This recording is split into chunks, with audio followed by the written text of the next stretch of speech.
Mä aloitan vähän harvinaisella tavalla, kun tällä nyt on, niin kuin jokainen nähnyt, vähän poikkeava käyttö. Et mikä sen aihe on? Niin tässä on yhtenäisen taistelta, mikä on +1, erittäin suuri. Mikä nyt ei ole lappalaisella mitenkään tyypillinen. Ja se on jo, kun se menee siihen erittäin suureen, niin se ei ole täysin enää halli, se on jo häiritsevä. Se lykkää sen joka paikassa. Ja sitten otetaan siihen temperamentti. Niin se on +1A, häiritsevää vilkas. Tämä yhdistelmä, se näkyy läpi koko juttu. Niin siitä tulee sitten nämä karmeat muut selitykset. Toimintakyky, eli miten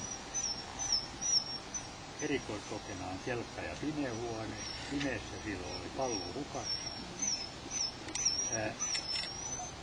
Kelkalla kyllä se toimi, koska siinä sen toiminnassa ei ollut minkäännäköistä järkeä. Siinä jäi se taistelualu päälle. Et se jää pieneksi. Se toimii, mutta se on pieneneellä, eli +1. Terävyys, jossa mä olisin kuvitellut, että se olisi ollut sama. Se huusi. Se huusi sun perään. Niin, tai jonnekin muualle, mutta se ei vahingossakaan katsonut mua. Ja sitten kun oli riittävän lähellä, niin sitten... Eli se oli toi ketju? Joo. Se oli kiinni tuolla? Joo. Et se ei halunnut nähdä edes minua. Et se ei huutanut mulle, että nyt älä tuu. Vaan se katteli tuonne ja tuonne. Ylös ja... Joo. Ja mua se ei nähnytkään ollenkaan. Sitten kun oli kohdalla, niin sitten se kääntyi. Ja sitten se pani kepin pois, ja sitten se oli syksy. Et se on +1. Pieni ilman jäljellä jäävää hyökkäys. Mutta tässäkään ilmeisesti on se, että ihmisen kunnioitus on kuitenkin niin suuri. Ei se passaa. Puolustushalu. Sinua puolustaa. Siinä se oli ihan tosissaan. Ja se ei väistänyt, vaikka hän yritti kiertää, niin koira oli aina välissä. Mikä on siis oikein. Kun keppi ja uhka oli poissa, niin se oli saman tien myöskin hänen. Se oli ihan sopiva. Se on +3. Kohtuullinen hinta. Sitten tuli tämä taistelualue, josta mä jo sanoin, että oli erittäin suuri.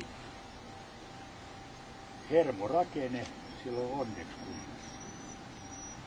Sillä ei kuppi kuitenkaan menee nurin.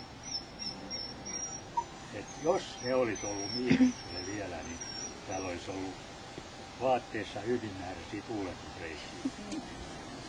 Nyt se on +1, hieman rauhaton ja sehän on rauhaton. Ja temperamentti on se häiritsevä vilkas. Ja kovuus, se yrittää sen pienen pehmeytensä peittää sillä kiromisella. Mutta ei se ole kuitenkaan kuin hieman pehmeä. Ei se. Tai se oli niin, tynnyri oli sille pahin ja sitten se huomasi, että sekä haalarin vetäjä että tynnyrin pyörittäjä, niillekin piti kiroilla niin paljon, ettei se muistanut koko haalarin. Ja sitten kaikista huolimatta luokset päästävät +3. Että se on hyvän tahtoinen luokset päästävä ja avoin. Ei ole mitään semmoista kohtaa, kun se ei ole. Siinä ei ole mitään pidättyvyyttä, ei mielekkyvyyttä, ei mitään semmoista. Sitä pääsee vaan varoinen koskettamaan, kun pitää varansa, ettei voi sanoa, että kun nyt mä oon ihan turvaton. Ja sitten laukausvaro. Aha. Se on jäänyt pois tästä kutsusta.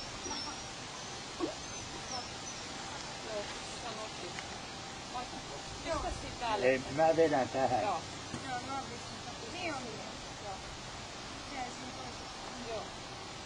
Että se näkyy kovasti, niin ei ole välillä. Juu. Mutta sitten. tulos.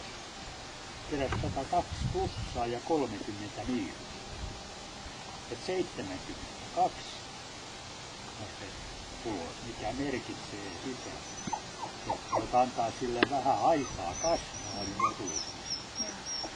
Ennen kuin se on täyttänyt 7. Joo.